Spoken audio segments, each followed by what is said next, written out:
Okay. And we're live.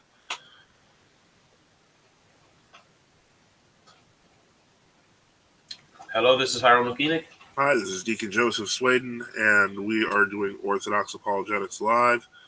We're going to do a kind of a free-for-all. We don't even know how long we're going to be here right now. It's going to, we're going with questions and answers. So, anyone who has questions, we'll take them from all comers. And so let's start. Father, you found something really interesting you wanted to talk about. Well, there was the context first. This is actually something Basil Polivka found, and he emailed me, and I'm very happy about what he found.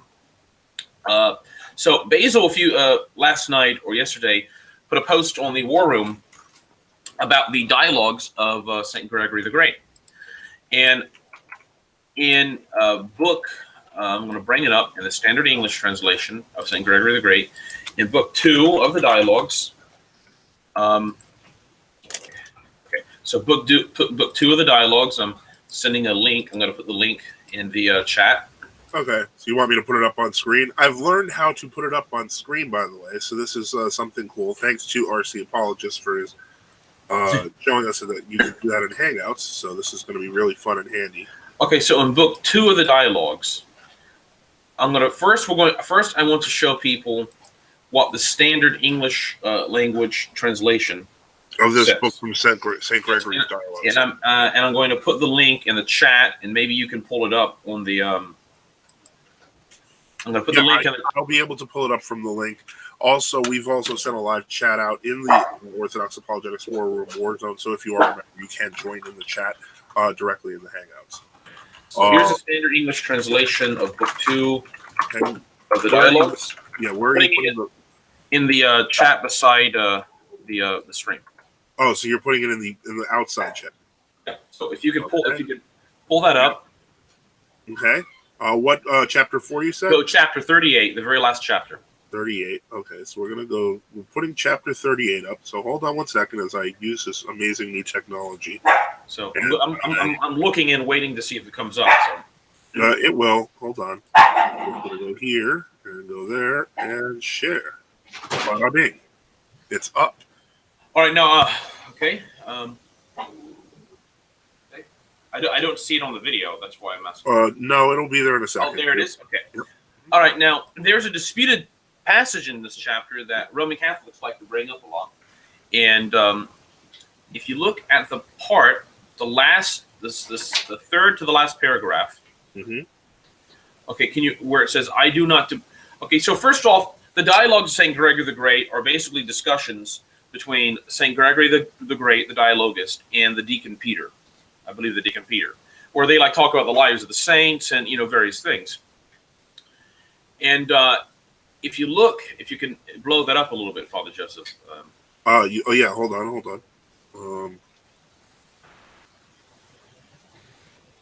Especially the paragraph that begins, I do not depart.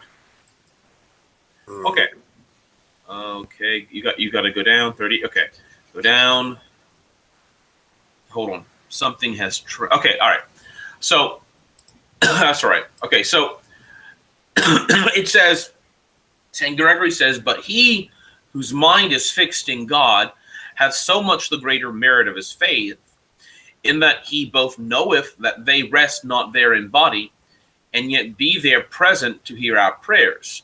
And therefore our Savior himself, to increase the faith of his disciples, said, if I do not depart, the Comforter will not come unto you.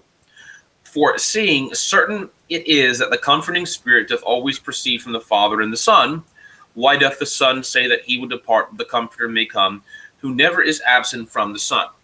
And obviously you can see the phrase, proceed from the Father and the Son. And that's what we thought. All right. And now the Latin text of this reads, okay, I'm bringing it up, cum inem constet, quia Paracletus Spiritus a Patre semper procedet et filio. All right, which kind of literally means, you can translate it like they did in the book, but it kind of literally means for when it is established that the Paraclete Spirit from the Father ever proceeds, and the Son. at the very end in the Latin. So Basil brought this up, and I made a number of points, and I learned these basically from reading how St. Photius the Great dealt with his interlocutors during the whole the beginnings of the Filioque controversy in the 860s, right? When people were saying, oh, well, St. Augustine said this, St. Jerome said that, St. Gregory the Great said this in his dialogues, etc. So my first question is always going to be, what is the earliest manuscript we have of Book 2, Chapter 30 of the Dialogues? All right, or what are some early manuscripts? All right. Now another question would be, why would St. Gregory have said this? Because there's another, in fact, translation of this text, the Greek text. See, in the 730s or 40s, I believe, Pope St. Zachary translated the dialogues into Greek, and that's how St. Gregory became known as Dialogus, right, in the East. And in the Greek text, what it says is, okay, it says ek tu patros, my Greek pronunciation isn't very good, pro eketai kai into io diaminai. All right, so that says that's something like let me see, that's something like the spirit. So from the Father, so they don't use ekperumenon to begin with. There's one. He doesn't. He just says pro eketai. All right. So he's kind of coming from the Father, and the Spirit is resting in the Son, or abiding in the Son. Okay. Okay. So so anyway, Basil took my advice, or the general advice of everybody who wants to study these things, and that is, let's look at some manuscripts. And he sent me an email, and I don't think it's a problem. I'm just going to read, and I'm not going to read it all, but he basically says, here is a manuscript of St. Gregory the Great, 10th century manuscript. And I don't know if you can put that up. I'm about to put that up, Father, okay, because I think it would save time. Yeah. In terms of the answer. Plus, people are asking questions. But if we take a look. Well, I find this very important. Watch it's Egerton manuscript 3089. It's a 10th century manuscript. Look at this. This is awesome. So if you look at the bottom right section, this is chapter 30 of the Dialogues. Okay, so here we can see the Latin text. Okay, cum inem constet quia Paracletus Spiritus ex patre, as opposed to a patre. All right, semper. You see that S looks like an FEP. That's really right. There's like a tilde over it. Yeah. See, that was ways of abbreviating things. Yeah, and they then do it that. has procedure. Well, guess what? What do you see written up in the margin? What do you see written up in the margin? The reason why they do that, you'll notice this in Slavonic texts as well, and in Greek texts, because they were saving paper. Well, no. They weren't writing they write et filio up in the margin because it's not there. They're not writing. I was explaining the abbreviation tilde. Okay, no problem. All right, but notice ex patre semper procida. That's the normal part of the text. But the scribe here, for some reason, so quote unquote, said, well, we got to put et filio here. All right. So therefore, what happens in the next? So et filio is not originally part of the procession it's describing. All right. So what happens in the next manuscript, when the next scribe takes this, what's most likely going to happen is they're simply going to put et filio in there. Now, where do they put et filio? In the Latin text in the Patrologia, it's tacked on after procida. Whenever I see a tacked on et filio, like I did in Gennadius and Marseille, or in St. Isidore's Differentius, it turns out, if you look in the manuscripts, guess what? It's not there. It's just tacked on there. They didn't know where to put it, so they said, let's just put it at the very end. All right? So in other words, as Basil has shown, he just did a little bit of research, all right, he has saved a whole lot of discussion.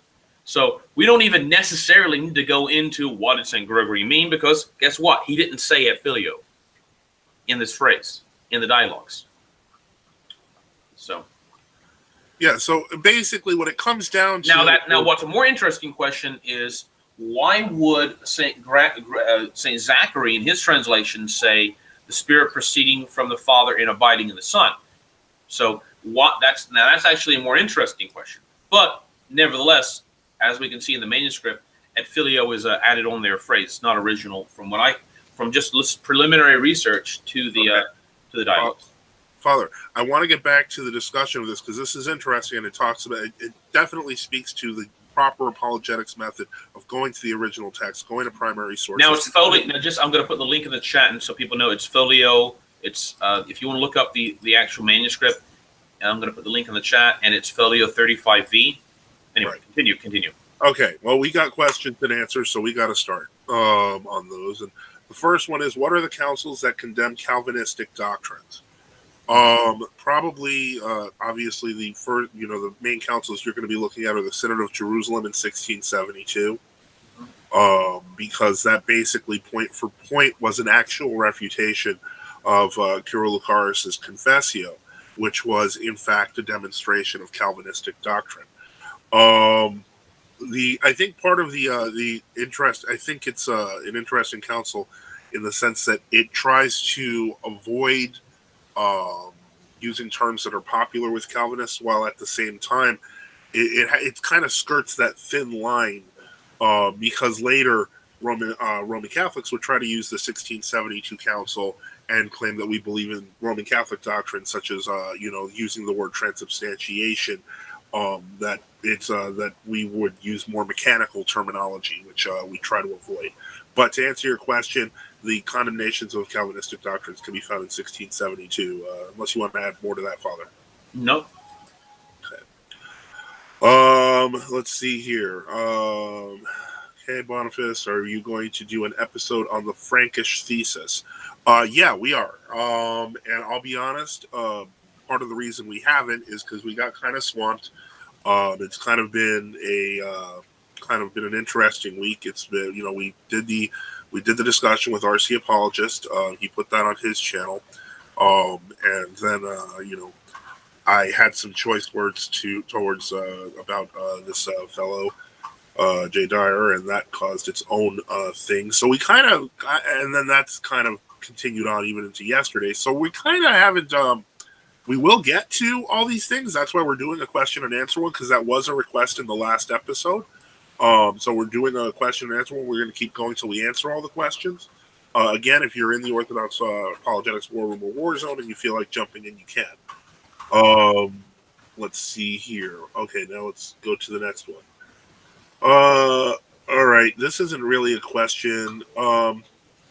So that Deacon Joseph Swayden lost all the debates he had with Matt Slick. From what those in Matt's Facebook group say, they say he ran from the debate and was looking to get to his wife to finish the debate for him because he was losing. First off, I genuinely do not believe, because I've spoken to Matt Slick a while, and I don't think he's intentionally dishonest. I don't believe he actually said that. That might have been some people who said that in what was known as a council discussion, which I actually only participated in once and left early. But that was not because of the fact that, what we were talking about in public discussions, those were all there. I never backed away from any of those, and I see no reason to keep saying that I ran away. In our last discussion, as a matter of fact, the last time you said this, Reformed Calvinist, the day before, I had been talking with Matt Slick and Andrew Rappaport on their show. And what I had said was that at this point, it's better if I focus on my own show, and I'd like to see that they come on our show here. So no one's running away from anything. And it's kind of getting silly that you keep saying that, because it isn't true. Let's see here, and then Salter Rifle says, I believe it was the Synods of Jassy in Bethlehem that condemned Calvinism. Well, Jassy in Jerusalem, yeah, the Synod of Jassy was held in Romania under St. Peter Megillah. The problem, one thing that you have to keep in mind, and this was interesting because I was reading I read a biography of Kirill Lucaris that was put together that was off the wiki page. And so it's important to remember that the whole Calvinist versus, papal language question is this entire period is also marked by the period of the Union. So unfortunately, each side of this debate was looking for ways to say, okay, well, we're really like the Roman Catholics, or we're really like the Calvinists. And the truth of the matter is we're not really like either of them, but both sides that took the sides that they did were doing it out of the desire to preserve orthodoxy. And I don't mean preserve orthodoxy just in terms of preserving the faith. I mean literally preserving orthodoxy from being absorbed into the Union under the Pope.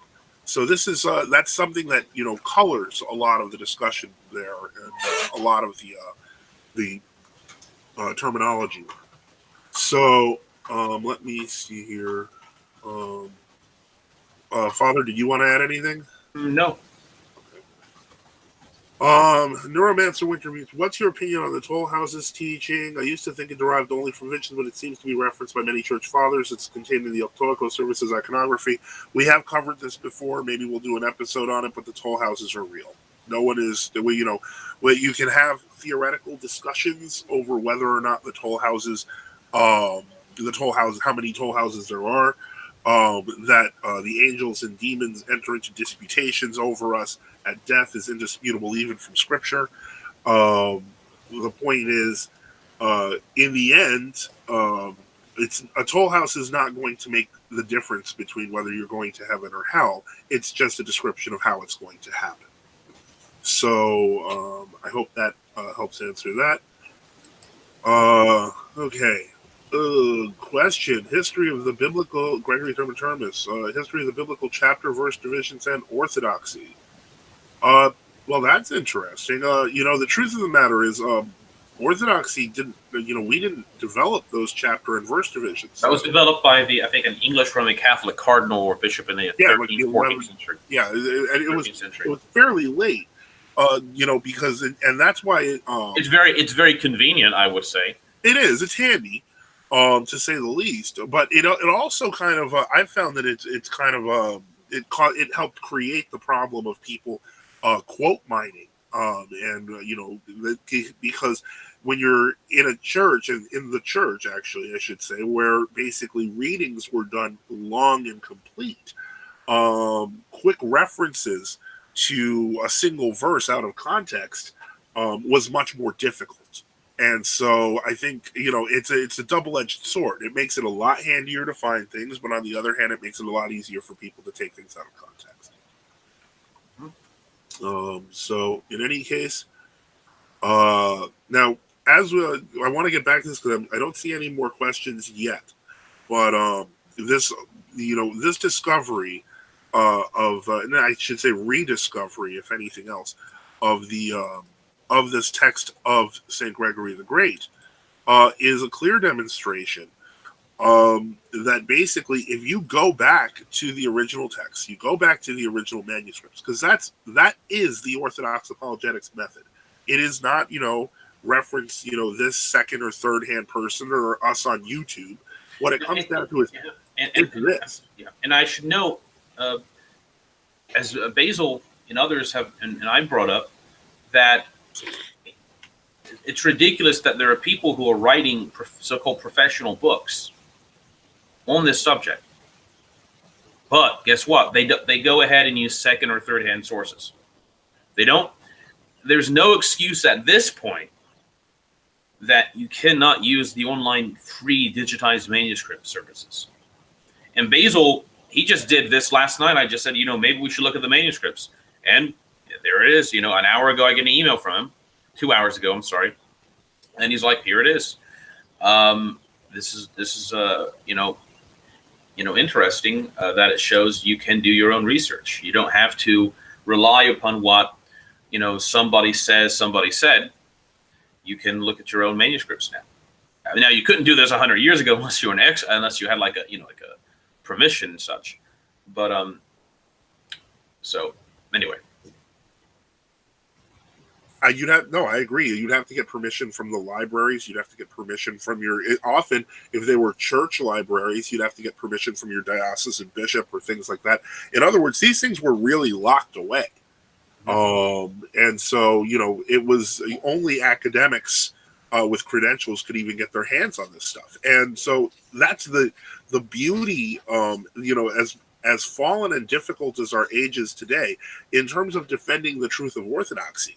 It's been a boon to just be able to, go into these digitized texts and, take a look and see for yourself whether or not a teaching was taught. And what it comes down to is that ultimately, It wasn't. And so it's an interesting thing. So, and as I pointed out, if you look in Patrologia Latina, the problem with the Patrologia Latina is they're printing late manuscript variations that are often interpolated.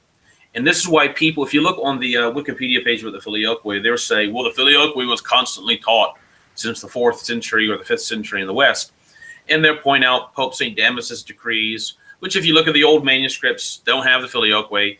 If you look in the letter of St. Jerome to Pope St. Damasus, which they claim have the Filioque in it, well, guess what? The old manuscripts they don't have the Filioque. Then they point up Gennadius of Marseille in the 490s in his book on church dogma having the Filioque. Well, Patrologia Latina has it, but the early manuscripts don't. Then they brought up St. Isidore's De Differentiis Rerum as having the Filioque in it. And guess what? It's the same problem. All right? It doesn't have it in there. So, this is one of the issues also, as we've talked about. If you look at Aquinas' later, some of his like Contra Graeca works, the reason nobody uses that work is because 90% of the quotations are known to be forgeries. Now, maybe it's 100% of the quotations are forgeries now. Now, here's one of the things that I do want to touch upon, because this is something that, there are Protestants in the group that are listening. When you're thinking about things like the Filioque, this stuff affects you too, because if you accept the Filioque, as do the Papists, that the Spirit proceeds from the Father and the Son, effectively, you are already ceding a Roman Catholic position. It is not a position of the early church. It's not a position of the early church fathers. It is completely Roman Catholic. And as you can see from looking at interpolated texts, then you should really consider whether or not how Roman Catholic you might actually be. So let's see here. I'm asking, I see on the chat some people are saying we're not Orthodox. We said we'd cover every question, so we may as well clarify. I have no problem with clarifying exactly the history of arson, and I wrote a book on it, so this should be pretty simple. In 1924, with the introduction of the new calendarists in Greece, a number of the Orthodox Christians, a large number, I believe it numbered 1 million by the 1940s, basically refused to go along with the calendar change. And by 1935, 3 bishops of the state church had decided to go on to return to the old calendar. They included I believe it was the former second in command to the Archbishop of Athens. So then, effectively, they made another bishop. That's what started the old calendar church in Greece. That was. Now, remember, people forget that the reason for the introduction of the new calendar was for a ecumenical and modernistic reasons. Right. The 1924 decision was based on the 1920 encyclical. And in fact, I should point out that people who talk about canonical, if your church engages in ecumenism and modernism, it's not canonical; it's heretical. Okay. Canonical is not just we have a lot of people and we're legit. Canonical is you confess the Orthodox faith. Well, one of the things that I definitely want to do. Again, you have the Patriarch of Antioch praying with heretics. You got the so-called Patriarch of Moscow praying with heretics. Well, if we go right to, I'm going to put a link up here, and then I'm going to go to it, and I'm going to just quickly move this onto the screen, because the 1924 decision to move to the new calendar, which, by the way, the Church of Poland actually just rejected 4 years ago. This encyclical in 1920 from the Patriarchate of Constantinople began to push for the new calendar, and it had a number of different parts to the program. If you see, there's a list of how to demonstrate unity, because they wanted to demonstrate unity with the Anglicans and the Protestants. And the first one is by the acceptance of a uniform calendar for the celebration of all the great Christian feasts at the same time by all the churches. And then brotherly letters, close relationships. By the way, if you look in the history of the official churches and the ecumenical movement, all of these have been followed to a T. And so the point is, this movement, this ecumenism, to kind of mesh everyone into one church, is the reason why, ultimately, why the true Orthodox in Greece and in other places broke off. and it wasn't readily apparent because just the calendar change was enough to shock them. But the point is that it's not as simple as follow the church wherever it goes. The church can't go to hell. So the point is, if you believe in one true church, you can't accept this encyclical, and a lot of people didn't.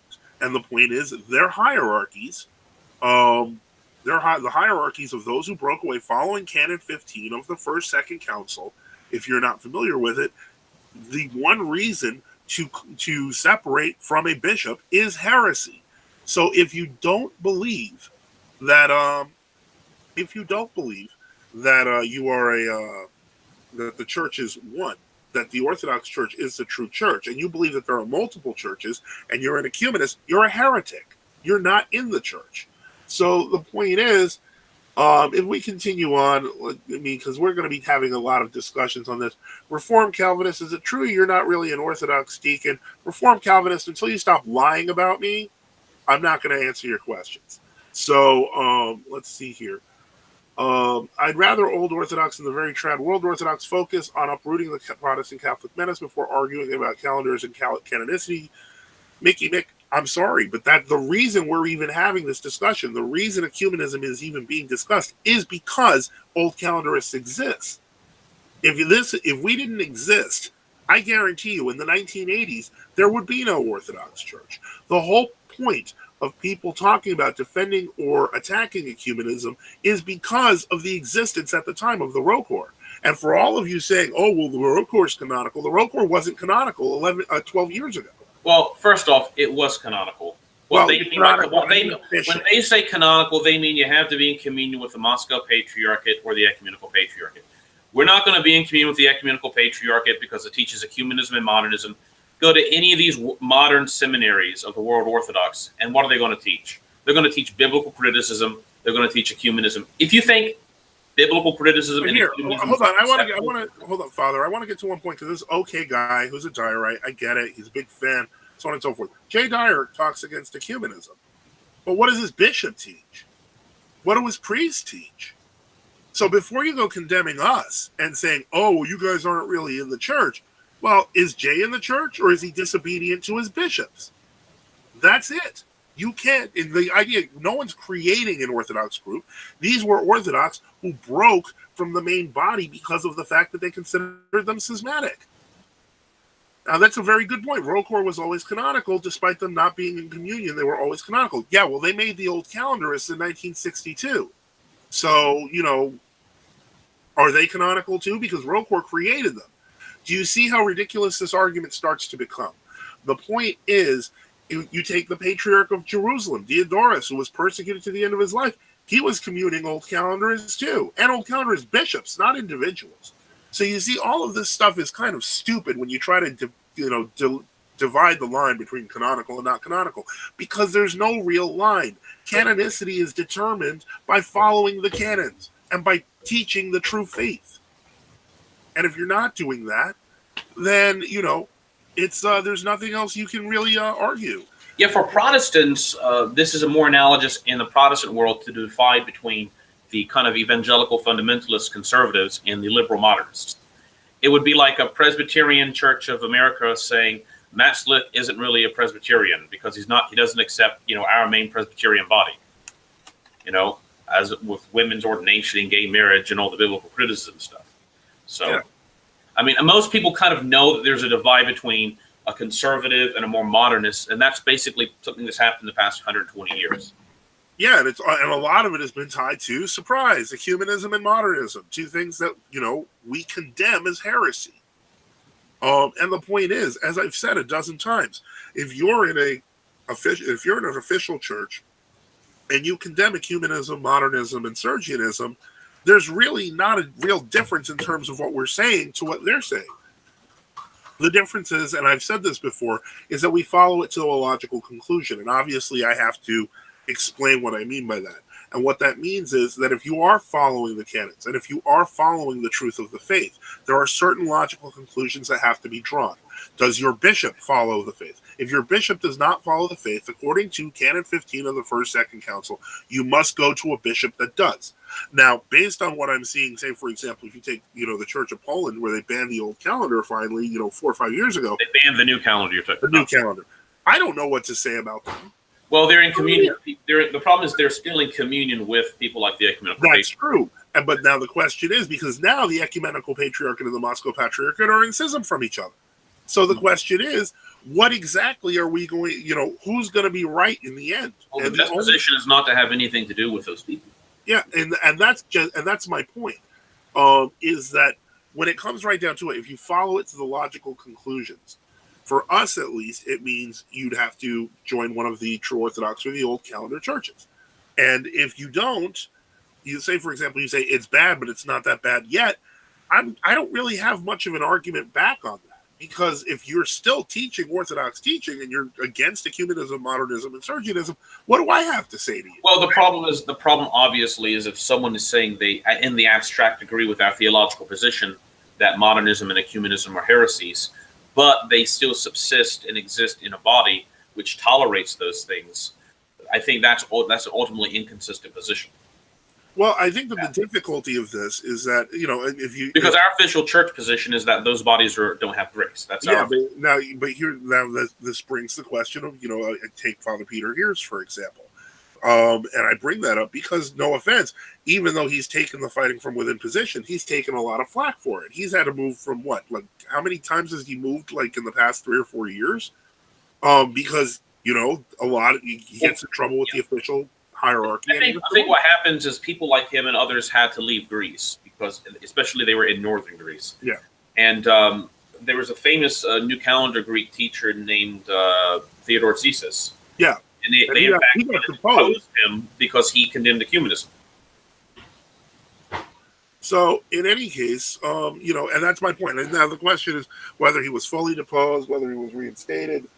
So, for example, we're Orthodox, but we don't consider these people coming on saying we're not Orthodox. As far as we're concerned, they're not Orthodox because the point is that it's a I think Reformed apologists saying we're misrepresenting ourselves. Well, I'm not going to be part of the Ecumenical Patriarchate Reformed apologist, which teaches Reformed Calvinist. But in any case, I'm not going to be. I'm not joining the quote unquote official churches. Yeah, they have all kinds of biblical criticism, ecumenism.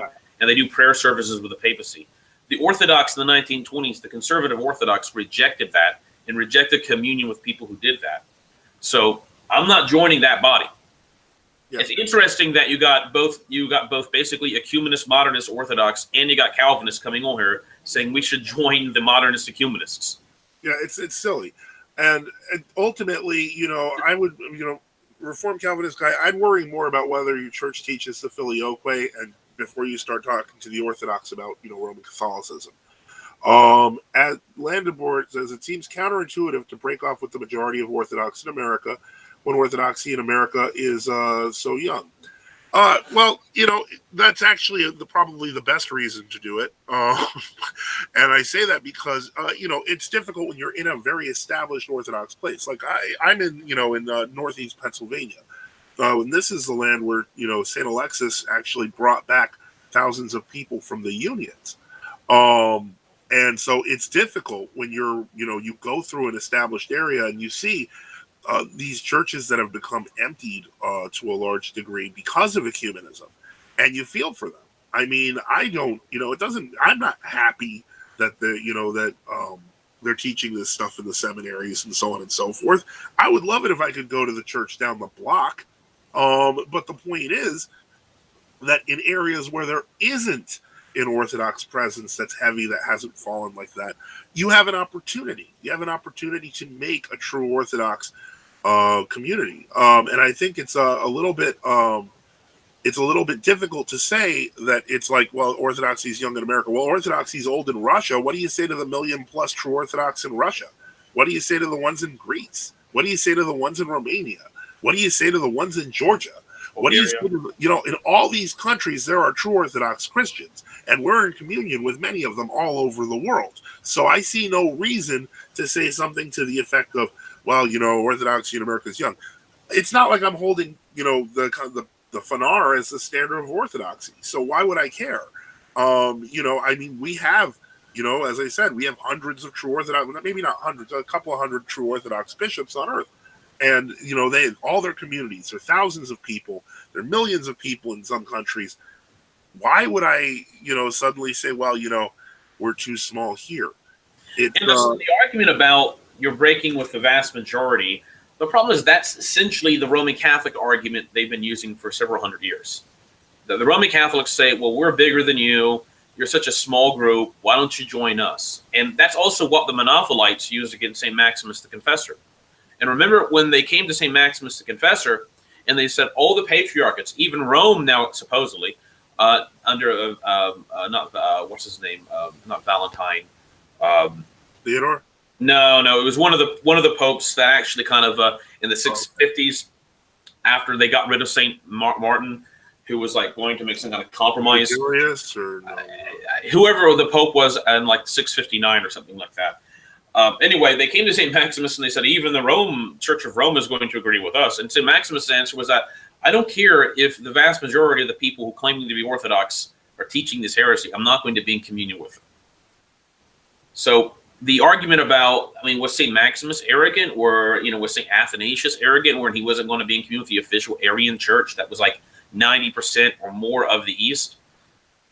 So, I mean, it gets kind of tiresome to hear this over and over again because it's the same old tired Roman Catholic argument. Yeah, and what's happened is that people in the 20th century have adopted an institutionalist understanding where the patriarchs, or the ecumenical, and then you can become equivalent to the papacy. And in the more extreme form, the ecumenical patriarch becomes equivalent to the papacy. Now, where were all these people for the past 100 years where the true Orthodox have been writing things against ecumenism and modernism, criticizing, saying this is what's going to happen? And now suddenly they've decided that none of our criticisms were valid until they decided they were valid in 2018. Well, you know, I think a lot kind of like a Johnny come lately argument. Well, I mean, I don't feel. I mean, and I sympathize with them. I mean, we know. Well, I sympathize with the ones who actually have. Many of these people actually use our stuff, or stuff written by people like us, and they say, well, you know, they've been making these criticisms for a long time, and maybe we should have listened. But then again, you have those people who pretend as if, you know, I don't know. There are people who pretend as if Metropolitan Chrysostomos Florina, who reposed in 1955, who suffered tremendously to preserve true Orthodoxy in Greece. They act as if he didn't exist, that he was nobody. They act as if St. Joseph of Petrograd didn't exist. Yep. You know, as if Metropolitan Valentine in Suzdal didn't exist. Like all those churches he restored didn't exist, exactly. So he closed them up. You know, the point is that, again, and I've said this before, if you're an official Orthodoxy... They act as if St. Glyceri of Romania, who fought who was imprisoned both by the New Calendarist Church because he refused to use the New Calendar and to engage in ecumenism in the 1940s and 50s and 60s, and who was imprisoned and tortured by the communists, and who was imprisoned and tortured even by the military dictatorship. They act as if, oh, he's a non-person, you know, though he suffered tremendously to preserve orthodoxy for the Romanian true Orthodox people. And, you know, if it's between all these host of saints and martyrs who fought to preserve true Orthodoxy in the 20th century, or some guy who suddenly decided to join the Antiochians or Moscow Patriarchate and to proclaim he knows better than all the great martyrs, then I'm going to choose the martyrs. Yeah, I mean, you know, the point is, what it comes down to is that taking a stand for the faith is not something that's done lightly. Once again, I have to remind people to, you know, the Canon 15 says the only reason for breaking from your bishop is heresy. That's it. So we don't take this seriously. Okay, we got another question. Is it true you need to get your wife to finish the debate with Matt Slick because you're doing so terrible? That's what's being said on Facebook. No, that's not true. My wife did not go on any debate. I have no idea what you're talking about. And it's whoever's saying that is either A, being ignorant, or B, being deliberately deceptive. Mickey Mick says, what about Orthodox Christians in Romania? Do they have to get U.S. citizenship to be saved? No. There's 1.5 million or so true Orthodox in Romania who I guarantee will still have U.S. citizenship. We're not the CIA village people. Well, the CIA thing that Jay Dyer talked about is completely made up, and it's just a diversion. In fact, if you want to know what the CIA was really pushing, they were pushing ecumenism and modernism. They weren't pushing ultra-Orthodox traditionalism. If anybody's familiar with there was a prominent local layman who died in 2017, I think, called Vladimir Hendricks, was an army officer. And he basically was promoting ecumenism in Rokor since the late 1980s. And they kind of tried to hush him up. Bishop Gregory Grabe, as I understand, had a lot of interactions with him in a negative sense. And they eventually pushed Bishop Gregory Grabe out because he was too conservative. Now, Narrowmancer says, I understand your arguments about not being in communion with heretics, but what I'm still unclear on is whether your jurisdiction traces to a canonically ordained bishop or ones who were deposed. Oh, that's easy. Well, that's easy. Our bishops were ordained in 1997 by. We have to be complete with our answers, and I don't think it's. Well, I'm giving the true Orthodox answer. Okay, right? well, that's fine. Okay, so our bishop. Okay, so the complete answer is that Rokor in 1962, Archbishop Leonti and Archbishop Seraphim ordained bishops, true Orthodox bishops for Greeks. In 1969, the Rokor officially went into communion with those bishops. And recognized the ordination. Recognized the ordinations because some of the bishops had done these ordinations without synodal approval, and so it caused a controversy. So, 1969, Rokor said, well, we approve what was done, and so they go into communion with these bishops. The first hierarch of the true Orthodox in Greece was Archbishop Maxentius Patras. In 1977, I believe, 1978, he ordained he ordains Bishop Gabriel of Lisbon. And Bishop Gabriel of Lisbon in 1984 ordained, with his bishops and the Greek bishops, ordains a Metropolitan of Logias of Milan. And in 1997, Metropolitan of Logias of Milan ordains our bishops. We should also add that in 1984, Archbishop Maxentius of Athens gave its almost of autonomy for Western Europe because those were all convert bishops. And this is so our synod and our synod's history is based upon converts returning to the Orthodox West. That's our background. And now, in fact, this is one of the reasons we don't regard the Moscow Patriarchate as a church, because technically, Sergius and his people were regarded as deposed by St. Joseph of Petrograd and the other bishops. And the Catacomb Church in general. They regarded them as deposed and heretics. And so, in 1942-43, when they began to ordain under Stalin's directions additional bishops who were originally living church heretics, our view is that those are ordinations. They have the form of ordinations, they have the outward form, and the church can take outward form and fill it with grace, but we wouldn't regard them as having any canonical grace. So, I mean, that's our position. I mean, I don't know why people think it's so controversial. This is what people have been saying since the 1930s. So, I think there are a lot of new people who have no idea, who have not read any of the vast amount of material. They've not read the old edition of Russia's Catechism of Saints, which was compiled by Father Seraphim Rose back in 1978, 1980. They haven't read the various materials produced by the Rokor in the 50s and the 60s. Well, this is part of the reason why we have to be kind of sympathetic to them, because they don't know. They have no idea. They just think ecumenism's wrong, which is good because it's a heresy. But they have no idea that there have been people fighting for this, for the 1920s. Yeah, exactly. Let me see here. Let's see. He's either I'd say Reformed Calvinist. I don't know. He was on Jay's stream. He was on our stream when we had RC Apologist on. I think he's interested in Orthodoxy, but it's always those who, I hate to, those who kick against the pricks, effectively, who eventually realize that they're in the wrong, because you can't honestly answer Orthodoxy and succeed. In the end, Orthodoxy's teaching is unassailable. It is when you get right down to the manuscripts, even the ancient manuscripts that supposedly defend Roman Catholicism, as we've demonstrated earlier, were tampered. In the end, there's one true church, and it's the Orthodox Church. It's that simple. Let me think here. I mean, a couple of people have mentioned, the Jay stream yesterday. I mean, I want to talk about it for a minute. I don't know if you do, Father. Okay, fine, go ahead. Well, a couple of things that we need to clarify because apparently he got mad at my last thing, the Why You Know Jay Dyer thing. And again, I'm going to stress this again because it seems that he missed the point. In the first place, you theoretically could read thousands of pages of St. Augustine because St. Augustine, at least to our knowledge, wrote, we still have preserved at least 12,000 folio pages.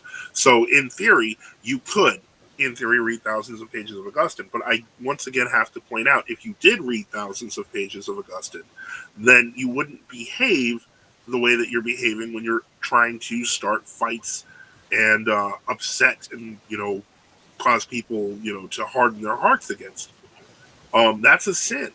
And it's certainly not a method of Orthodox apologetics. It's not, as Jay claimed, entertainment when you are damaging people's souls. That's wrong.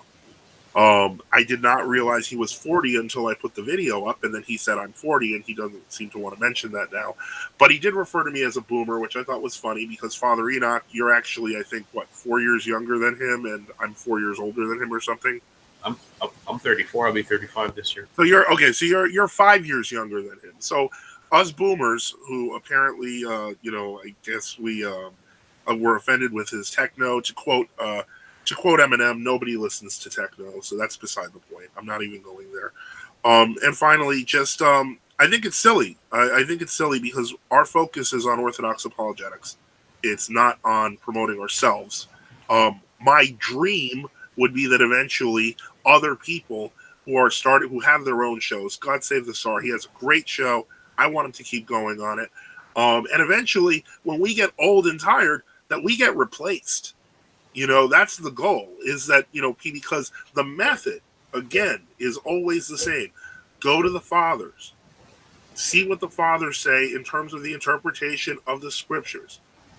Yeah, it's not hip and cool. If I quoted MGK, that would be funnier. But I don't know who any of these people are, so. Well, anyway, the point is that, I have kids. So I kind of have a little bit of a kind of a grasp on the young people a little bit, but not really. I know I'm old. The point is that all of this is silly. You're seeing, the youngest person is clearly Father Enoch here, but none of us are boomers because boomers are from the ages, I think it cuts off at 1964. So it's silly.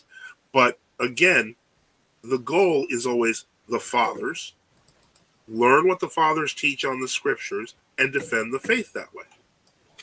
And so that's never going to change. And you do not need my name or anyone's name attached to it. It can be anyone. Now, see Lambert's question. I want to answer. I'm going to get to Neuromancer's question because you have a point, but I'm going to answer that, Neuromancer. Landeboard asks, Father Enoch, how do you spend your day as a monk? I go to the divine office and then I read. I do. Well, how's that work? Because a lot of people, first off, a lot of people don't. This is an honest question because a lot of people don't meet many Orthodox monks, and so what does that mean? It means you go to services 8 times a day. First, it means you take vows of poverty, chastity, obedience. You're not going to get married. Do people really need me to explain those aspects of a monk? That's kind of an evident part. Well, one of the, I'm saying it sounds evident, but again, remember that most people's experience of a monk is what's on TV, and movies, or how comfortable. A lot of people say people in monasteries are comfortable. Well, I don't know about that. We've had problems where the heating doesn't work for days, so that's not too comfortable in the winter. So I've been at the monastery; it's not that comfortable. You go to what are called the divine office, or the hours, the services. 8 times, there are 8 of them. There's a morning one called lauds, or the matins. Then there's the first hour, then the third hour. The first hour being somewhere around 6 or 7, then the third hour around 9 o'clock. The 6th hour being around 12. The 9th hour being around 3 p.m. The Vespers service, which can be, you can do Vespers early, you can do it at 5 o'clock or 6 o'clock. And then before you go to bed, a service called Compline is sung. And then you get up earlier in the morning for a midnight office or nocturnes. So, that to me, that's the pretty evident part of doing the services. And then the other time, mostly I have, I have books I read. I go with other people. For example, I had to go. I'm a priest also, so I had to go to Long Island to do a funeral I think a few days ago. Almost got in a car wreck. I didn't know Long Island was so big. But anyway, Yeah, it's pretty big. Yeah. Another thing that should be mentioned is what you do a lot of work with translations and compilations of books. I mean, of course, monks like old people, old Orthodox Christians, say the Jesus Prayer, so that's very important. And we basically perform the Divine Mysteries. We celebrate them. So, I mean, I'm not going to get into my spiritual life about what I say in confession, or what I tell people in confession, or something like that. Right. And so, now Neuromancer Wintermute asks, the problem is that the average person will simply not have the will or intellectual capacity to go to the fathers themselves. They need to have it explained to them, which is why podcasts like this are popular. Neuromancer, I'm going to be very, very clear to you, because I want this to be established. Anyone can do what we're doing. And you're right. I would say it's not intellectual capability. It's will. It's all will. If anyone wants to become a defender of the Orthodox faith, they have to go to the basics. They have to go to the fathers. Start learning with the catechism. And as you go through the catechism, questions that are disputable, questions that you're not sure about, are questions that you can go back to the fathers on. This is not as hard. It does not take reading thousands of pages of St. Augustine. It takes just doing the task of answering the question. And one of the things that I've established is one of the problems that people run into when they're dealing with papal or Protestant apologists is they want an answer now. Sometimes the best answer is give me a day or so, because we're not infallible. Sometimes it takes a second to it takes a few hours to go and look for the correct answer in the original sources. The point is, you can do this. Anyway, especially now with a search function. If you go on the Tertullian.org site, which has the 38-volume Father set, and it has, I couldn't help it. And it has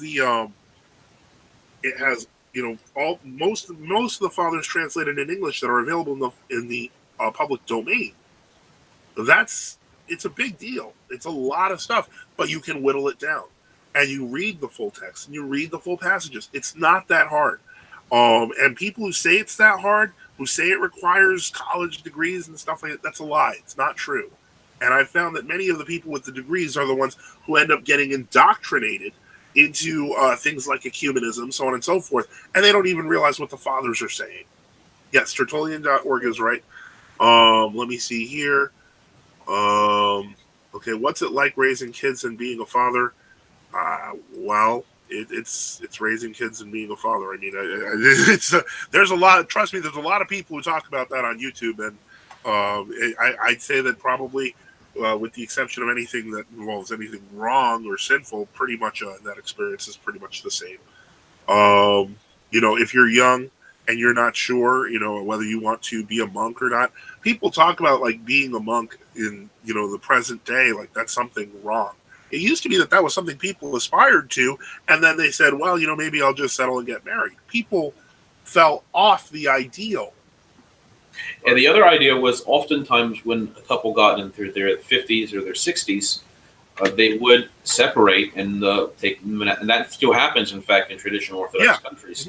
Yeah, basically the wife would agree she would go to a women's monastery, and the husband would go to a man's monastery, a male monastery. I think the most interesting one of the lives of the saints is Saint Xenophon and Maria, where due to, I believe it was, I forget if it was persecutions or what happened. I think the city was sacked where they lived. They were a husband and wife who were, they said, after our children will be raised, then we'll become monastics. But they ended up getting separated through some plunder excursion or something from their families. And so individually, each one of them ended up becoming monastics, including the kids. So, the point is, you never know what's going to happen. And that's so yeah. The monastic state's a great thing, and it's the angelic life, but it is difficult. It's Okay, not, now Aloy Schickelgruber says, "What's your take on baptism that isn't full immersion?" Well, baptism that isn't full immersion is not canonical. It's not in accordance with the canons. yeah. It's an emergency baptism. Yes. Now, if you're baptized, like for example, however, Saint Cyprian of Carthage and the Didache talk about cases in which somebody's like on their deathbed, and you have to pour water on their heads to baptize them. That's acceptable in those circumstances. But if it's not an emergency, that's not how baptism should be done. So unless you're dying or you're in a desert or something like that, then that baptism has to be done by triple immersion. Gregory Tamagorgas says the fathers are very clear and easy to read. I think that's true for the most part. Mickey Mick says, is Maximus the Confessor a good father to start with? Well, he can be very complicated to some people, and to even I say to most people. If you want to start with a father, I think the best fathers to start with are the apostolic fathers, like Saint Clement of Rome, Saint Ignatius of Antioch. I think those are very early apostolic fathers are ones you're going to want to start with. So that's what I would say, the early apostolic fathers. And, move on to St. Justin Martyr, St. Irenaeus of Lyons, and, that's a good thing. Now, when you see Caitlin Jenner wrote, I want to pursue the priesthood, but I also want to become married. However, I'm putting the priesthood above marriage. Marriage will come to me if God wants it to. I found, and this is my opinion here, I don't think the priesthood is something that one should aspire to, but definitely figuring out your personal state in life, whether you're going to be a monk or you're going to be married, is something that affects you very directly. Because, the church will choose who she will for priests. But in the end, what you have to decide for your life is something you have to figure out first. So, again, that's before you start, because that's the one of the problems is that becomes kind of the Roman Catholic kind of thinking, where it's like, well, I have to be made a priest. And that leads to everything that's gone wrong in terms of organization of one's life, all the way down to, the Euthymia Sophice, who's the originator of all the Vacante schisms in the early 20th century. And that is because once you are ordained a priest, you can't change your mind in terms of your state in life. As I am married and I'm a deacon, if my wife dies, I can't go and remarry unless I'm basically getting excommunicated by the church. In other words, I don't have a say in the matter anymore, because once you're a priest, your choice in life is permanent. So you need to figure out where you're going in life first, and then let God work out the rest. Elias Schickelgruber says, so if baptism by the bishop is allowed to not be fully immersed, he is wrong. Well, it depends on the circumstances. Is this person is it someone who's dying? If the bishop tells a priest, look, this person's dying and it's a massive emergency, what can be allowed? He says, I know of the bishop in Chicago, I don't know what bishop it is, allows non-immersion baptism, not in emergency cases, I was told. If he allows it, it is okay. From a technical standpoint, if the bishop allows it, it's okay, is a valid answer. But the problem with that is it can't be used as an excuse to wholesale abandon tradition. See, for example, you had this issue, for example, in the 1990s, and there was a true Orthodox bishop in Russia named, he was first head of the Artok. Archbishop Lazar Zhurbenko. And I know some true Orthodox didn't like him, and I'm just bringing up a point, but he would go to certain areas, and it turns out there were all kinds of people that wanted to be baptized. And there was no, it was in the middle of the winter. Nobody had, the heating was bad. There was no one had, fully immersive tanks. And so he had basically to put people in fonts and pour big buckets of water over them. All right. Because now some people criticize him for that, and they criticize, but his response was that if I left, I don't know what would happen to these people. And so, anyway. I want to backtrack, because I see Alois asked a question where he said, I see people say the same thing about the Bible in reference to the fathers, and it's really not. It needs people, priests, monks, etc., to help the layman interpret it correctly. Actually, that goes to an earlier question also, where Mickey Mick asked about, is Maximus Confessor a good father to start with? If you're doing a detailed study program of the scriptures, the two fathers that are going to be most important to you are Saint Augustine and Saint John Chrysostom. And the reason why they're going to be so important is because of the fact that they have commentaries on virtually all of the New Testament, as well as large swaths of the Old Testament.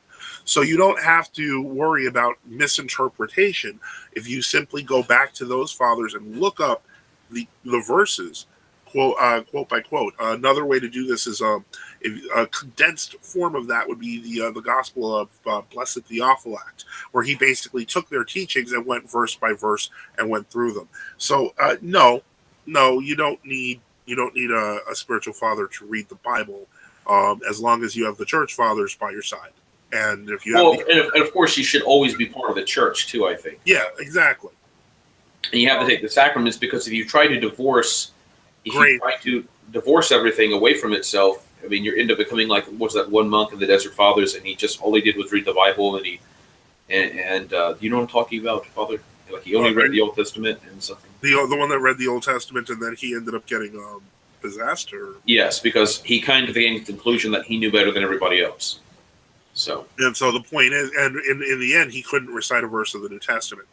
So Theophylact of Ohrid wrote the Gospel. There's the Gospel according to Blessed Theophylact, and what they are is there's each of the Gospels, and I think he did one for epistles as well. But the point is, he goes verse by verse as to the patristic interpretation of each of the lines of Scripture of the New Testament. And so that is an extremely helpful resource.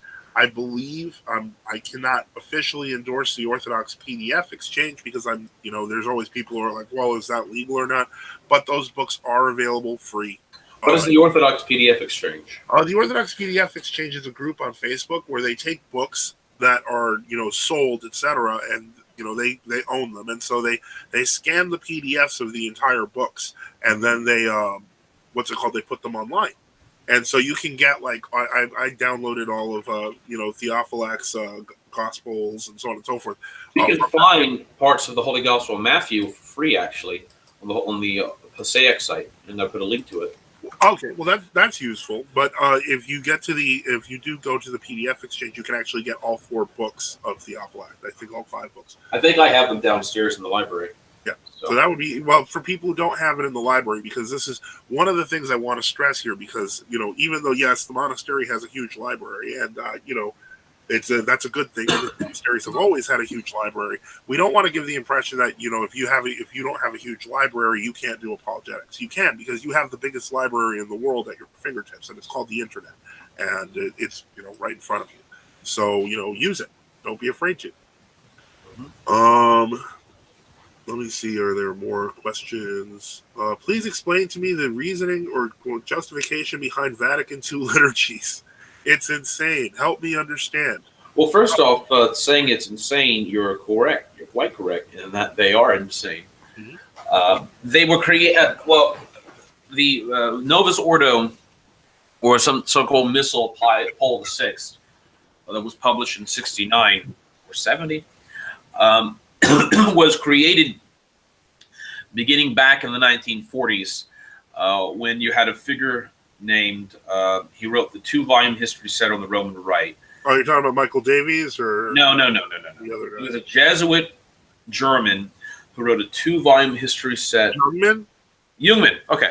Jungmann is often spoken of as if he is some sort of conservative figure, but he in fact concocted even the 1955 so-called Holy Week reforms, which were an attempt in the 1950s to begin this, part of the liturgical so-called renovationism, renewal or renovationism. And the idea behind it was to simplify the Roman Rite, to take away everything that seems to be obscure, that seems to be mystical, everything that smacks supposedly of medievalism, and to make it more accommodating to Protestantism. And there are many studies on this about Jungmann, about Bugnini, even Pius the what? Pius XII was the last Pius. Pius XII said at one point at a liturgical congress like in 1950 that whatever Father Jungmann says about liturgy, I agree with. Well, that shows you that Pius XII wasn't as conservative as people think.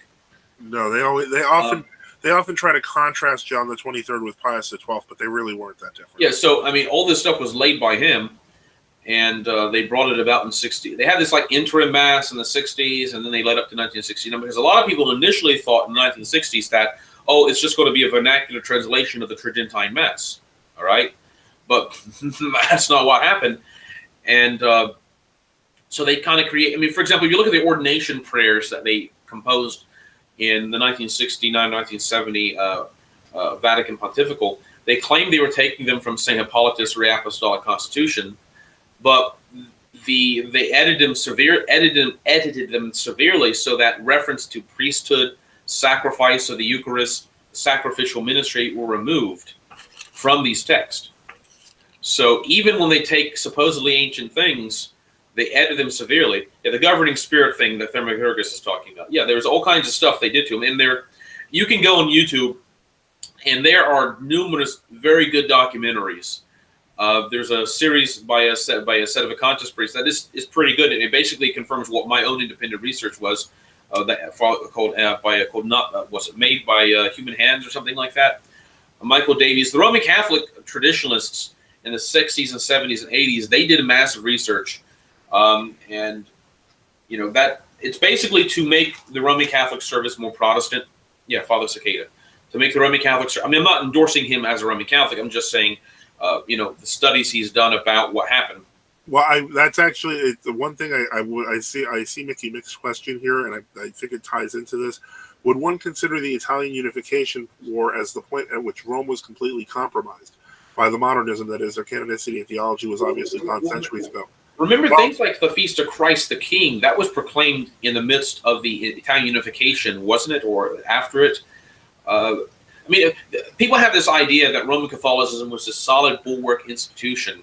Yeah. But if you look at during the schism, during the period of the Great Schism, like in the thousands, the whole Hildebrandian period. Yeah, you had all kinds of people. 2 or 3 people claiming to be pope. You had, half of Europe recognize this guy. Then there would be an 80-year period of peace, but you still would have 2 or 3 anti-popes living around.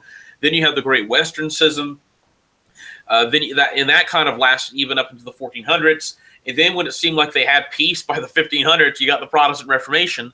And then only in that period, multiple schisms within the Roman Catholic Church are averted because of a circle the wagon mentality, which is created to fight the Protestants. But even then, in France, you had the Gallican bishops, the King of France, and others who did not like Ultramontanism.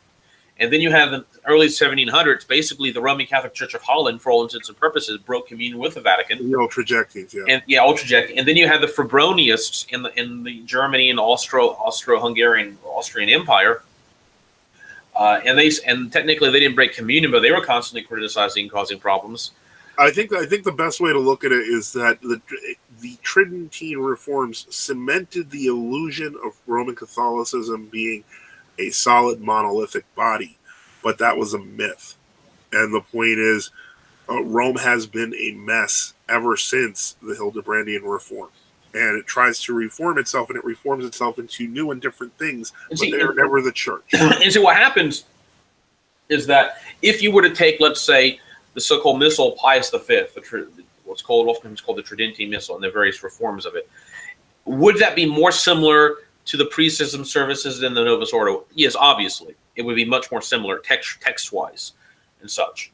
The problem was, by the time you get to the Tridentine Rite, they had made numerous subtractions from their own services, the omission of the offertory verses, the omission of the communion psalm verses, the omission of the multitude of variable prefaces, concelebration, which kind of essentially disappeared in the Roman Catholic Church, except for the ordination of a bishop or the ordination of priests. Although they had something called ceremonial concelebration, which lasted up until the 20th century, which was when another Roman Catholic priest put on all his vestments, and he basically just stood in the presbytery or the choir, which to most Orthodox would be concelebrations, but a technical definition of concelebration developed in Roman Catholicism, which meant you had to say all the parts of the canon of the Mass with the main priest or something like that. So he says the whole role of the deacon disappeared as well. And that's actually an interesting point. For example, what happened is that by the time you get to, I think, the 16th century... This is the part where I should be like, I don't feel so good. Well, what happened is that they began to ordain everybody priest. A lot of the clergy were being ordained priests. So what happened is a priest would put, for a so-called high mass, would put on the deacon's vestments, and another priest would put on the subdeacon's vestments. All right, and so that was kind of like, oh, a big event, we're going to have a high mass or something like that. But most of these people were not deacons. Now, it's worthy of note also that while we're talking about the things that Rome took out, at the exact same time, they were introducing things that were foreign to the ethos of the Orthodox Western Church.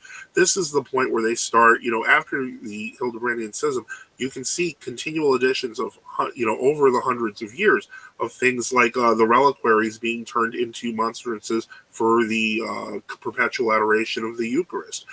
This is where you start to see, deviations in the art, in the music, in the lifestyle of the church, and so, the architecture. So eventually, by the time you get to the 16th century, even though they've taken out so much stuff from the pre-schism church, even more importantly, they've added a bunch of stuff that made no sense to the pre-schism church, and so you have a body that looks nothing like the church. By that period, and that's when you start seeing the Baroque architecture, the fiddleback vestments, the gayness. Yeah. The point is that the lace albs and everything, the lace albs for the little boys, and so on and so forth. Hungarian peasant girl uniforms, as we've described them. So, so that's my point. Is that and that's combined with the increasing centralization of the papacy. Because what began to happen is that whatever the papal court did, everybody began to imitate, and the papal court was, kind of immoral in how they behaved, and so, they had all kinds of weird stuff going on. I mean, there's all kinds of weird occult stuff that was happening in the papal court in the 1400s. Well, they also had naked men too. I mean, they were painting exactly as God-Save the Tsar says. They were painting naked women and naked men behind an altar. And they're painting a naked Jesus, and they made him look like it's. And there was controversy, so they had to initially cover him up. Exactly. Castrati, Mickey Mike talks about. Those were basically young boys that were castrated so they could continue to keep their young, their like boy-sounding voice in their 40s and 50s. So I mean, you got a whole system there that's pretty decadent and evil. Falsetto. Something I can't seem to grasp, Mickey Mick says, is veneration of the Sacred Heart stuff. Yeah. That all came, I think, basically through the visions of this French nun. There's always some French nun or some Spanish nun that has these visions, called Mary Margaret Alacoque. And she claimed that our Lord came to her and took his heart out and put it into her, and took her heart out and put it into him, and and that he gave her his like veins connected with her. The whole weddings to there was a Jesuit bishop named Lacombre, who was a French Jesuit bishop, which is kind of unusual, who began to promote this. But people forget when the whole Alacoque visions were initially published, there was so much shock at it that they had to edit them severely. All right. So anyway, and I think only it was in the 1800s that the Sacred Heart was actually declared officially a feast by the Vatican. There was this attempt in the 1790s to do it, and they tried to pretend the King of Spain had sent a letter where the King of Spain said, "I'm not involved in any of this, so don't try to get me involved in it."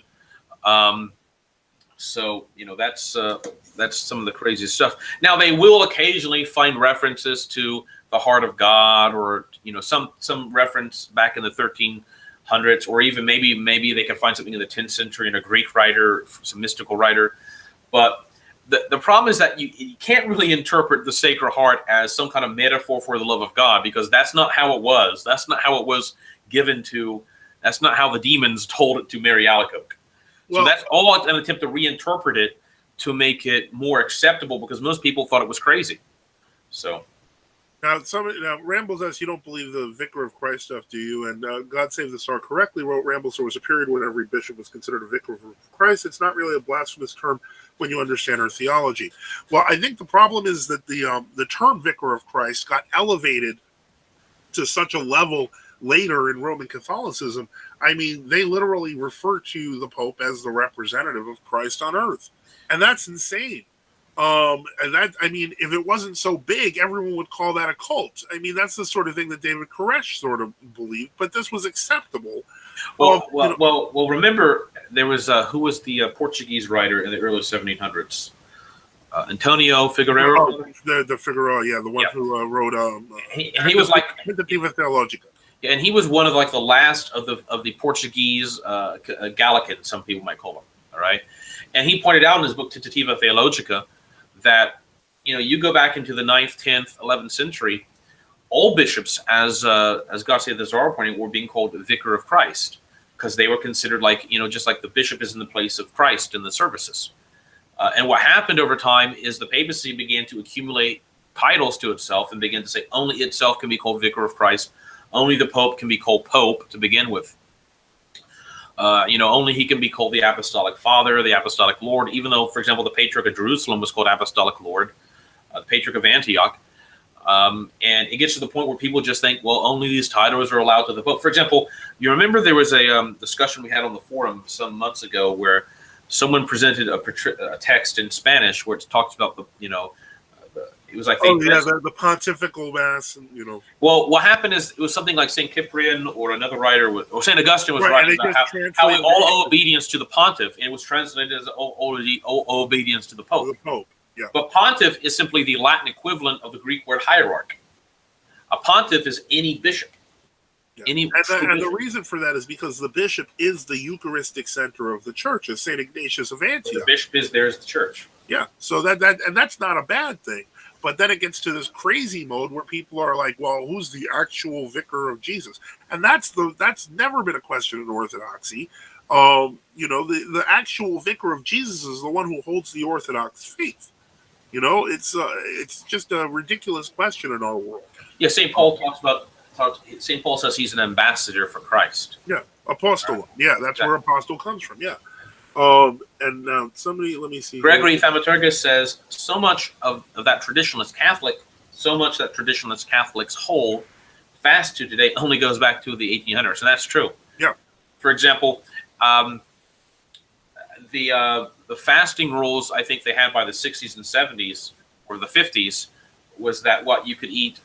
I think they had already gotten rid of most of the stuff about what it had. That was actually changed around the late 1800s during. Well, there was a 1911 or 1912 decision by Pius IX that basically changed the old fast rules. Yeah, yeah. And so what was known as the black fast or our typical fast disappeared. And remember, also, even in the up into the 1870s, technically, up into the early 20th century, Roman Catholic clergy churches were supposed to do Vespers on Saturday evening and on the eve of great feasts. But that was all swept aside in favor of the whole Corpus Christi type devotions with the benediction of the Blessed Sacrament. So even looking at Rome, for example, and remember we had that discussion, Father, on the forum, one of the forums, about how even the low mass of the Roman Catholic Church was originally like kind of a monotone service until you get to the 1700s, and then it became spoken. I'm not defending low mass. So even that's not, an apostolic origination or even early medieval. I'm gonna include a link and a visual thing because I do want to add. Let me see here. Hold on. If you go to here, because I'm gonna just quickly answer.